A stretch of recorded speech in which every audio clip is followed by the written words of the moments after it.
What's going on, guys? It's Jimmy here with your $600 second stimulus check update and your $2,000 third stimulus check update. In this video, we're going to hear some surprising news about former President Donald Trump and about current President Joe Biden. And we're going to hear directly from President Joe Biden on the next stimulus check and stimulus package. Some breaking new information directly from the president on your next stimulus check. So if you're new to the channel, make sure to subscribe down below so you don't miss out on new updates, and hit the like button for us. It really helps out our channel. Also, I want to mention that I'm getting comments almost every single day from people who are still receiving their $600 stimulus check. One of the presidential executive orders from Joe Biden that has already been passed is to reissue any second stimulus checks that have not been sent out potentially. Again, this isn't kind of like you can't really say this is for 100% of people because, well, the Treasury and the IRS are not perfect. But I am getting new information that people are still getting their $600 second stimulus check literally today, literally yesterday. If you have just gotten your second $600 stimulus check, either today or within the last few days, comment down below and let our viewers know. It gives hope to the people that are still waiting on their $600 second stimulus check. As always, I will keep you updated. I also have a very important link for you down below in the description of this video that you could watch next if you haven't gotten your $600 stimulus check yet. That may help you figure out where it is. And of course, I talk about it on this channel also. Every few videos, I give you new information on the second stimulus check, and then, of course, a lot more information on the third stimulus check coming out. In a surprising move, former President Donald Trump has opened a new office to, quote, carry on his administration's agenda. Former President Donald Trump has opened an office to, quote, advance the interests of the United States and carry on the agenda of his administration, according to a statement released Monday night. The ex-president's former campaign manager, Brad Parscale, created a new email distribution system via one of his private companies for Trump's statements because of the 2020 campaign's email infrastructure has been suspended by the vendor it had been using, Campaign Monitor, according to two people familiar with the matter. The statement from the office of Donald J. Trump was issued less than an hour before House Democrats crossed the U.S. Capitol to deliver the articles of impeachment against the former president to the Senate. This sets in motion Trump's second impeachment trial. He is accused of inciting the mob that broke into the Capitol as Congress was about to certify the election results. Senate Majority Leader Chuck Schumer said last night the House managers will deliver the article of impeachment against Donald Trump to the Senate. Tomorrow, which is now today, senators will be sworn in as judges and jurors in the trial, and the Senate will issue its summons to former President Donald Trump. This means that impeachment proceedings on former President Donald Trump has officially started now in the Senate. A delegation of House Democrats are poised to become prosecutors. The 9 House impeachment managers selected by House Speaker Nancy Pelosi delivered the articles of impeachment late last night, with lead manager Jamie Raskin of Maryland reading it aloud on the floor of the chamber. Senate Majority Leader Chuck Schumer says we'll hopefully negotiate something with Mitch McConnell on the trial. We don't know what the requests are from either side yet, regarding whether or not there will be witnesses called. Next, let's hear directly from President Joe Biden regarding the third stimulus check and the third stimulus package. Unity also is trying to reflect what the majority of the American people, Democrat, Republican, Independent, think is within the fulcrum of what needs to be done to make their lives and the lives of Americans better.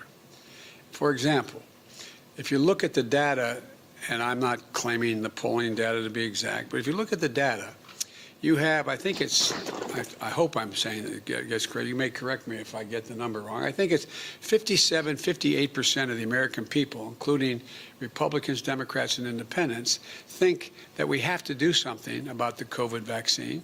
We have to do something about making sure that people who are hurting badly, can't eat, don't have food, are in a position where they're about to be thrown out of their apartments, et cetera, being able to have an opportunity to get a job, that they all think we should be acting.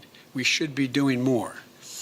Unity also is trying to get, at a minimum, if you pass a piece of legislation that breaks down on party lines, but it gets passed, it doesn't mean there wasn't unity. It just means it wasn't bipartisan. I prefer these things to be bipartisan because I'm trying to generate some consensus and take sort of the, how can I say it, the vitriol out of all of this. Because I'm confident from my discussions. There are a number of Republicans who know we have to do something about food insecurity for people in this pandemic. I'm confident they know we have to do something about figuring out how to get children back in school. And there's easy ways to deal with this. One, if you're anti-union, you can say it's all because of teachers. If you want to make a case, though, that it's complicated, you say, well, what do you have to do to make it safe to get in those schools? Now, we're going to have arguments. For example, I propose that because it was bipartisan, I thought it would increase the prospects of passage, the additional $1,400 in direct cash payment to folks. Well, there's legitimate reason for people to say, do you have the lines drawn the exact right way? Should it go to anybody making over X number of dollars or why? I'm open to negotiate those things. That's all. I picked it because I thought it was rational, reasonable, and it had overwhelming bipartisan support in the House when it passed. But this is all a bit of a moving target in terms of the precision with which this goes. You're asking about unity, 51 votes, bipartisan, et cetera. The other piece of this is that the one thing that gives me hope that we're not only going to sort of stay away from the ad hominem attacks on one another is that there is an overwhelming consensus among the major economists at home and in the world that the way to avoid a deeper recession moving in the direction of losing our competitive capacity is to spend money now. From across the board, every major institution has said, if we don't invest now, we're going to lose so much altitude in terms of our employment base and our economic growth, it's going to be harder to reestablish it. We can afford to do it now. As a matter of fact, I think the response has been, we can't afford not to invest now. We can't afford to fail to invest now. And I think there's a growing realization of that on the part of all but some very hard-edged partisans, maybe on both sides. But I think there is a growing consensus. Whether we get it all done exactly the way I want it remains to be seen. But I'm confident that we can work our way through. We have to work our way through because, as I've said 100 times, there is no ability in a democracy for it to function without the ability to reach consensus. Otherwise, it just becomes executive fiat or battleground issues that get us virtually nowhere. I don't want to hold my colleague may know, the vice president, but I think there were very few debates on the Senate floor the whole last year on almost any issue. Well, that benefits no one. Doesn't inform anybody, doesn't allow the public to make judgments about who they think is right or wrong. So I am optimistic that it may take some time, but over the year, the way if we treat each other with respect, and we're going to argue like hell. I'm confident of that, believe me, I know that. I've been there. But I think we can do it in a way that we can get things done for the American people. Wow, so let me know your thoughts on that down below in the comments. He said kind of several different things there. Number one is they need to spend money now, which basically goes along with almost every economist what they're saying, is that they need to spend money now to basically keep the plane going in the right direction to get us out of the recession faster. Many economists think that by spending more stimulus money now, including the new Treasury Secretary Janet Yellen, this is her exact thoughts, along with she used to be the chairman of the Federal Reserve. So it's pretty safe to, you're the Treasury Secretary and formerly the federal chairman of the Federal Reserve, then it seems to be you would probably know what you're talking about. You ever hear her talk about stimulus? She's basically, we need to spend more now. We need to spend more like ASAP because it'll help our economy grow out of this and growing out of this recession faster, getting out of the economic part of the pandemic, but also the money that's spent gets us out of the virus part of this pandemic because the more money they spend on the pandemic itself, say administering the vaccines, the Trump administration took a lot of criticism on their last few days in office because there was only like 1 or 2 or 3% of the entire United States, depending on what day you were looking at it, vaccinated. So of course, Democrats run with that, and I'm not saying that Trump did it bad or Biden's doing it bad or anything like that, but they took a little bit of criticism there because there's such a few amount of people that percentage-wise that have been vaccinated in the US. So what really solves that is money. The more money you spend because you hire people to administer it, you hire companies to produce more, you buy more of them, you're shipping them out faster, you're paying people to administer them, and you're paying Walmart to do 13 million shots per month now. All that stuff costs money. So basically, passing more stimulus helps out with the economic part of the recession or the depression, but it also helps out with the actual virus part because it helps us get people vaccinated. And when people get vaccinated, they're 95% immune to the virus. So if we get tens and tens and hundreds of millions of people vaccinated, Joe Biden wants to get 100 million people vaccinated within his first 100 days of being in office. That's about 1/3 of the United States. So if 1/3 of the United States is vaccinated, well, those people, for the most part, don't really pose a risk anymore for as long as the vaccination kind of maintains its potency, which that's a whole nother discussion.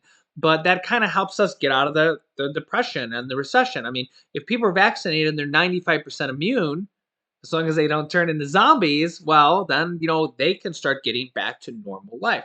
They're probably still going to have to wear masks to protect others, still somewhat protect themselves, but we start to move towards getting back to normal. And really, stimulus, if you listen to Janet Yellen and economists say, is the best way to do that because it moves our economy, it moves jobs forward, it keeps small businesses and medium-sized businesses, it gives them money to pay their employees, and really it helps the American people. It gives you money to pay your rent, pay your food, give you unemployment extra money, bonus money, mortgage and rental assistance, possible student loan forgiveness. All these things help out the economy and the American people. If you heard there, Joe Biden also said really a couple different times there that he's willing to work with Republicans. And the bill might not come out and end up being exactly the way he wants, but he's willing to work with Republicans, at least the ones that are reasonable. We know that there's probably about 50% of the Republicans in the Senate that just don't want to pass any more stimulus at all. They really didn't want to pass the second stimulus package. So, yeah, that's just it is what it is, right? So they need 10 Republicans in the Senate to pass the next stimulus package. That'd be 50 Democrats and only 10 Senate Republicans. It's kind of strange to say that you only need 10 votes from Republicans, and that might actually be a struggle to get 10 votes out of 50 to say yes on the Senate Republican side. But honestly, as we've seen Bernie Sanders say, and multiple people say that they're going to pass it with their reconciliation card if the Republicans say no. So if they can't get even 10 Republicans to say yes in the Senate, well, then they're just going to pull out their Trump card and pass it with their reconciliation card, which is a special rule where they only need 51 votes. And it's a 50-50 tie. And if all the Republicans say no, then they pass it with 51 votes. The tiebreaker vote goes to the vice president, who is Kamala Harris, which is the 51st vote. So yeah, we're going to be having a lot of information come out this week, including this week we should be getting guidance and actual money from different states and cities on mortgage and rental assistance this week. Mortgage and rental assistance is huge, huge. There's $25 billion from the second stimulus package that has already passed and is being distributed to the states right now. In fact, they have until today, actually, to get all the money to the states. So these states are going to be sending out all of this money to you guys on the state and local city level. It's going to come from each state. All the states are getting money. So when these programs start to open, which should be this week, I will be walking you through how to claim them, how to get them, who's open. We had previous programs like this rental assistance program for the state of Kansas, which was up to $5,000 in rental assistance or mortgage assistance for people from Kansas. All 50 states are going to be getting several different rounds of this mortgage and rental assistance. Right now, we're going to call this the second round. It's $25 billion from the second stimulus package. There's another $25 billion and $5 more billion for utility assistance. So $30 billion in the third stimulus check package. So we're going to get $25 billion of it now. It's going to go out to all 50 states and go out to you guys.